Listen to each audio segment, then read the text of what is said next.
네, 여러분 안녕하세요. 의료사회복지사 정대희TV의 튜터쌤 정대희입니다. 지금부터는 얼마 전에 올렸었던 이 프로그램 운영의 실제 관련돼서 좀 이론적인 접근이라고 해야 될까요? 실무에서 겪은 부분들 약간 이론처럼 묶어서 말씀을 드렸었는데, 그걸 실제로 적용해서 제가 해봤었던 부분에 대해서 좀 나눠볼까 합니다. 이 예시는 제가 2013년도에 사회공헌 프로그램 공모전에 도전을 해서 수상을 했었던 거고요. 제가 소암과 이제 소암 관련된 희귀질환을 담당을 했을 때 겪었었던 어려움들을 좀 해결하고자 제안을 좀 드렸었던 부분이에요. 결과부터 말씀드리자면 이 분야에서 우수상을 받았고 150만 원의 상금을 받아서 100만 원은 병원에 기부를 하고 50만 원은 저희 팀이 행복하게 회식을 했었던 추억의 공모 작품이었습니다. 네, 지금부터 한번 좀 살펴볼게요. 프로그램 이름은 이제 한울타리 프로그램이라고 지었었고요. 해외 골수 구득이 필요한 희귀난치성 질환 환자를 위한 프로그램이었습니다.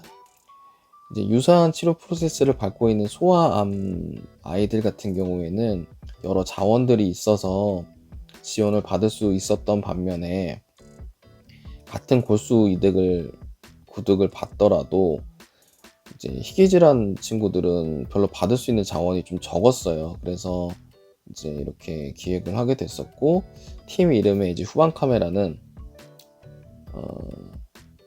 이제 사각지대를 비추겠다라는 의지를 담아서 이렇게 이름을 좀 지었었습니다.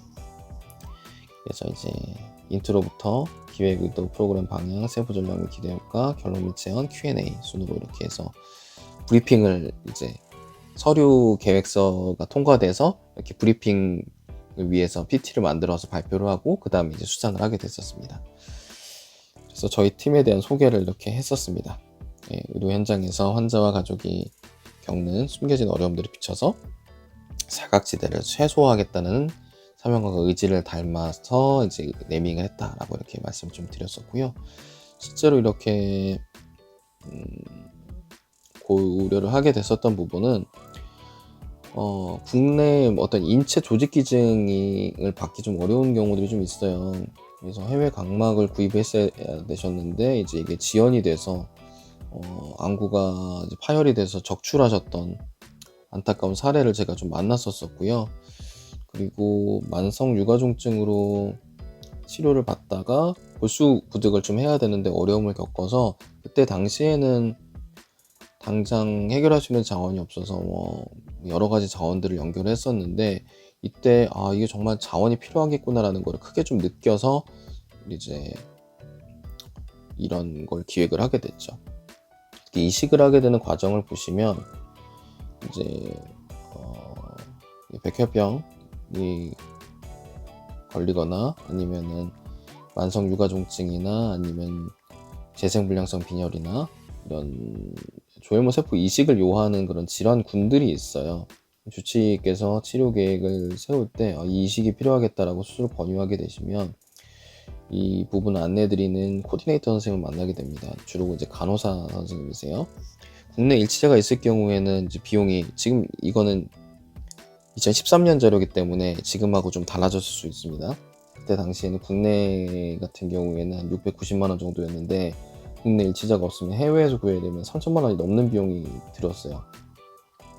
이게 구해지면 여튼간에 이식을 받게 되는데, 이 X표 쳐져 있는 자원들 있죠? 이런 것들은 다 이제 소아암 아이들은 좀 다 활용할 수 있는 자원인데, 희귀질환으로 이 이식을 받아야 되면 이 자원들은 다 못 쓰고 방송모금 정도밖에 할 수가 없는 여건이었습니다. 그래서 뭔가 안정적인 자원이 좀 필요한 상황이었고요. 이렇게 실제 해외 골수구득을 받은 분이 계셨죠. 석덕바우만이라고 예전에 입양을 가신 분이셨는데, 이제 KBS에서 이제 공개적으로 이 이식을 줄 수 있는 분을 이제 찾아서 어떻게 한 분이 맞아가지고 이렇게 했었는데, 이거는 진짜 행운에 가깝죠. 예. 그래서 우리가 시스템을 잘 갖추면은 사실 이런 기적들을 뭐 매번 만들어낼 수가 있을 텐데 이게 참 쉽지 않은 상황이에요. 그래서 이제 저희는 한스브링커라는 이제 한 동화라고 해야 되나요? 네덜란드에서 갈라진 댐의 틈을 손으로 막아서 재해를 막았던 아이 이야기로 이제 유명한 건데 실제 이야기는 아니라는 얘기들이 좀 듣기도 했습니다. 근데 이런 심정으로 의료 사각지대를 메우고자 저희가 한번 이런 제안을 한다라고 얘기를 좀 드렸습니다. 그래서 건강보험 심사평가원에 보면은 이제 심사평가원이 희귀난치성 질환에 대한 대상군을 CSR의 주요 대상으로 삼는 부분이 좀 있기도 했고, 실제 하고 있는 업무 중에서 응급의료비 대불지도라는 게 있었어요. 이 인프라를 좀 활용해서 이런 부분들 하면 어떻겠냐라고 제안을 좀 했었고, 그래서 이제 해외 골수급비가 워낙 비싸다 보니까 일단은 먼저 이제 대부를 받아서 대출처럼 이렇게 지원을 받아서 내고, 그다음 이거를 좀 저리로 갚을 수 있는 프로그램을 하면 어떻겠냐.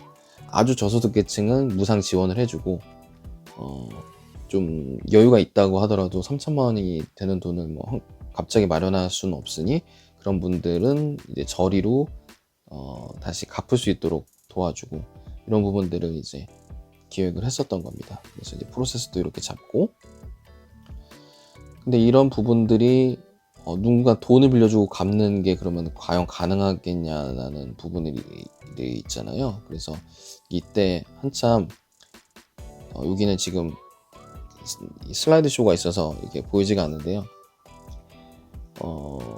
이때 한참 마이크로 크레딧이라는 활동들이 되게 유명했었어요. 그걸로 이제 노벨 평화상을 받으신 분도 있었고, 우리나라에서도 이런 마이크로 크레딧으로 실제 운영하는 신나는 조합이라는 사례도 있었습니다. 실제 빌려주고 갚고 해서 운영되는 부분들이 거의 90% 가까이 됐었던 사례가 있었기 때문에 이건 가능할 수 있다라고 저희는 이제 주변 비슷한 사례들이 이제 됐었던 거죠. 그래서 이렇게 저소득계층 같은 경우에는 무상 지원과 무상 무이자 대출, 그리고 이제 좀 더 높은 경제적 여건이신 분들은 이제 대불 쪽으로만 하는 방향으로 해서 이제 한 해에 한 6억 5천만 원 정도 될 수 있겠다. 예산도 이제 추정을 해서 이렇게 보냈었었고, 추진 일정 이렇게까지 뽑아가지고 저희가 실제 사례에 가깝게 한번 이제 추정을 해봤습니다. 각 기관별로 기대 효과들도 이렇게 짚어서 우리 모두에게 다 도움이 될 수 있는 사업이다라는 부분들을 강조를 좀 했었죠. 그리고 이게 지원 사각지도 조망을 하고 여러 사각지대를 확대 적용할 수 있는 확장성이 있는 사업일 수 있다라는 부분까지 강조를 해서 말씀을 좀 드렸었습니다. 그래서 이런 부분들 마지막 제언을 좀 말씀드리자면은 처음부터 막 완벽하게 할 수는 없어요. 근데 이제 클라이언트 속에 정답이 있다라는 걸 알아차리고 혼자 하기보다는 어떤 자원을 동원할 수 있을지를 고민을 좀 해보고, 일단 또 시작하다 보면은 또 길이 보이는 부분이 좀 있을 수 있습니다. 저 역시 마찬가지로 되게 초심자의 행운으로 첫 스타트에 좋은 경험을 해서 계속 이어갈 수 있는 동기를 부여받았었는데, 여러분들도 분명 저와 비슷한 이런 경험들을 좀 하실 수 있기 때문에 한번 도전을 잘 해보셨으면 좋겠고요. 지금 앞서서 말씀드렸던 이 프로그램은 실제 6억 5천을 받아서 이렇게 프로그램을 진행해보지 못했지만 저희 병원에 어떤 시범사업으로 3천만 원을 주셔가지고 한 아이를 매칭해서 실제 지원하는 경험까지 가보기는 했었습니다. 이렇게 여러분들께서 다소 무모해 보일 수 있어도 그 도전하는 부분들이 되게 의미 있게 실현이 될 수 있거든요. 그래서 두려워하시기보다는 그 실패마저도 여러분들께 경험으로 쌓일 수 있는 부분들이 있기 때문에 한번 도전을 해보시기를 권해드리고 싶습니다. 여기까지 제가 경험했었던 실제 예시 같이 나눠봤고요. 여러분들이 도전하시는데 조금이나마 좀 도움이 되셨으면 좋겠습니다. 오늘 여기까지 할게요. 안녕히 계세요. 안녕.